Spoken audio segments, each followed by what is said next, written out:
श्री शिवाय नमस्तुभ्यम। गुरुजी पंडित जी प्रदीप मिश्रा जी द्वारा बताए गए वैशाख के माह के बहुत ही सारे उपाय हैं। जी हाँ, और गुरुजी ने लास्ट ईयर सबसे रिक्वेस्ट की थी, सबसे प्रार्थना की थी, निवेदन किया था कि वैशाख के महीने की यह उपाय तो अवश्य कीजिएगा। इस बार जो वैशाख का महीना है वो 21 मई तक रहेगा, तो यह विशेष उपाय आप वैशाख के महीने में पूरे महीने करें और पूरे महीने नहीं कर सके तो विशेष तिथियों पर तो इन उपायों को अवश्य कीजिएगा। तो चलिए वीडियो शुरुआत करते हैं। स्वागत है मोदिती ऑफिशियल चैनल पर। अगर आप लोगों ने अभी तक चैनल को सब्सक्राइब नहीं कर रखा है तो प्लीज़ चैनल को सब्सक्राइब कीजिएगा और कमेंट में श्री शिवाय नमस्तुभ्यम हर हर महादेव अवश्य लिखिएगा।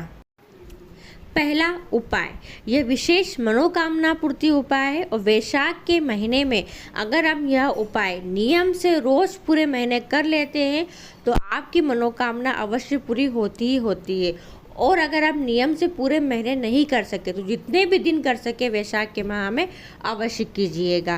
क्या करना है देखिए, आपको सबसे पहले वैशाख के माह में अपने घर में एक मिट्टी का पात्र तो रखना ही रखना है। जी हाँ, या तो आप मटका या छोटी सी घड़ी जो होती है, मतलब छोटा सा माटी का कलश रख ले, मटका रख ले, यानी छोटा सी मटकी रख ले। ये आप माटी के अपने घर में अवश्य रखें। और क्या करें, आपको मिट्टी के बर्तन का जल यानी मिट्टी के पात्र का जल आपको रात भर भर के रखना है और अगले दिन सुबह तांबे के कलश में उस जल को डाल लेना है। अगर आपके घर में मटका है तो मटके का जल आप 1 लोटा भर सकते हैं, और अगर आपके घर में मटका नहीं है तो आप क्या करें, एक माटी का बर्तन ले लें या एक दीपक भी हो तो दीपक में जल भर कर रख दें रात को, और अगले दिन सुबह उस जल को पात्र में डाल लें और फिर उसका जल साथ में उसमें एक बेलपत्री डालें। ठीक है, ये तो जल की बात हो गई। अब उस जल के अंदर आपको एक बेलपत्री डालना है। बेलपत्री डालकर उस बेलपत्री को निकाल लो और उस जल को अपनी मनोकामना बोलकर महादेव के ऊपर समर्पित करो। पूरे वैशाख के महीने में सेम ऐसे ही करो।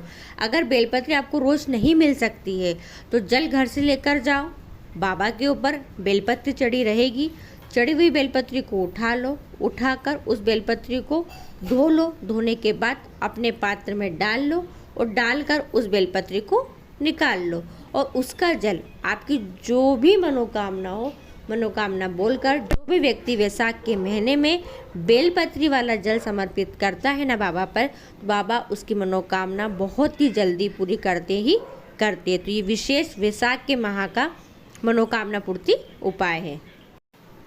दूसरा उपाय, गुरुजी ने कहा है वैशाख के माह में पूरे महीने में एक दिन आपने देखा होगा बेलपत्री के वृक्ष में बिला लगता है, बिला यानी बेल फल लगता है। उस बेल फल को आपको पूरे महीने में किसी एक दिन महादेव के ऊपर समर्पित करना है। जी हाँ, इससे क्या फ़ायदा मिलेगा, तो गुरुजी ने कहा है वैशाख के माह में बेल का फल, जी हाँ, पूरा बेल का फल, ऐसा नहीं कि उसको गूदा कुछ नहीं, पूरा बेल का फल। जो व्यक्ति बेल का फल महादेव पर समर्पित करता है उसे 1000 अश्वमेघ यज्ञ के बराबर फल की प्राप्ति होती है। तो अगर अभी आप अपने खाते के अंदर पूर्ण लिखना चाहते हैं तो वैशाख के माह में एक बेल का फल महादेव के शिवलिंग के ऊपर अवश्य समर्पित करें। 1 महीना रहता है वैशाख का माह। 1 महीने में किसी भी जुगाड़ लगाकर आप बेल का फल इकट्ठा कर ले और एक बेले का फल शिवलिंग पर समर्पित कर दे।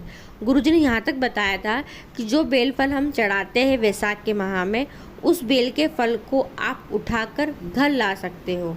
जी हाँ, घर लाकर जब वैशाख का माह पूरा हो जाए उसके बाद 1 हफ्ते तक उस बेल के फल का गूदा उस व्यक्ति को खिला दे जो व्यक्ति को पेट में पथरी हो गई हो, पाचन क्रिया अच्छी नहीं हो।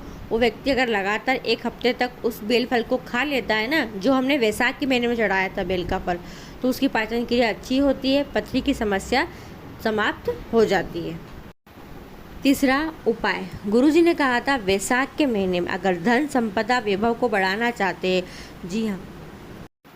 जी हाँ, अगर पैसों की तंगी है, कमी है और आप चाह रहे हैं कि आप पैसों की समस्या दूर हो जाए, तो इसके लिए वैशाख के महीने में 2 वृक्ष की पूजा का महत्व है। इन 2 वृक्ष में से अगर किसी एक वृक्ष की पूजा आप नियम से करते हो तो जीवन में काल में से धन संबंधी जुड़ी समस्याएं दूर हो जाती है। 2 वृक्ष कौन कौन से हैं, तो पहला गुरुजी ने कहा था बेलपत्री का वृक्ष, जी हाँ, उसकी रोज़ पूजा आराधना करें वैशाख के माह में, या फिर आपके घर में ही तुलसी माता की क्यारी तो होगी ही, तो तुलसी माता की क्यारी की नियम से 1 माह तक लगातार पूजा आराधना करें तो घर में कभी भी पैसों की तंगी नहीं आएगी। चौथा उपाय, अगर बहुत ज़्यादा रोगीला शरीर है, रोगों से मुक्ति नहीं मिल पा रही है, कई उपाय करके देख लिए, कई पूजा आराधना करके देख लिए, तो रोगों से मुक्ति के लिए और स्वस्थ होने के लिए आप वैशाख के माह में ये नियम धारण करें। जी हाँ, नियम से कर सके तो बहुत अच्छी बात है, और नियम से नहीं कर सके तो सोमवार या प्रदोष तिथि आ जाए या शिवरात्रि आ जाए वैशाख के माह की, तो आप यह उपाय कर लें। आपको क्या करना है, बेल फल का खोल लेना है। खोल क्या होता है, देखिए बेल का फल होता है, उसके अंदर जितना गूदा होता है वो पूरा गूदा निकाल लो, ठीक है। पूरा गूदा निकालने के बाद जो बेल का फल हो, उस फल को आपको, यानी जो खोल बचता है उस खोल में जल भरो, और जल भरकर, यानी उस खोल में जल भरकर उस जल को तांबे के पात्र में खाली कर लो, और खाली करने के बाद फिर उसका जल आपको शिवालय जाकर महादेव के ऊपर समर्पित कर देना है। समर्पित कर दे, जल को झेल ले, और झेल कर उसका आचमन कुंदकेश्वर महादेव का नाम लेकर करना शुरुआत। यह विशेष उपाय है रोगों से मुक्ति पाने के लिए, जो केवल मात्र वैशाख के माह में ही किया जाता है।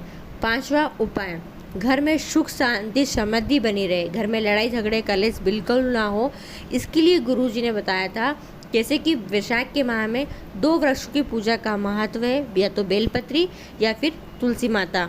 अगर आप 1 लोटा जल वैशाख के महीने में लगातार नियम से या तो बेलपत्री के वृक्ष में समर्पित करें या तुलसी के क्यारे में समर्पित करें, अगर लगातार नियम से करते हैं तो घर में सुख शांति समृद्धि बनी रहती है, घर कलेश दूर होता है। तो ये कुछ विशेष उपाय थे जो वैशाख के माह में करने के हैं। आप पहले दिन शुरुआत कर दें, 1 महीने लगातार कर सके तो बहुत अच्छी बात है, या फिर जितने भी दिन आप कर सके महादेव पर यह विशेष उपाय आप कर सकते हैं। वीडियो पसंद आती है तो प्लीज़ और लोगों तक जरूर शेयर कीजिएगा। श्री शिवाय नमस्तुभ्यम, हर हर महादेव।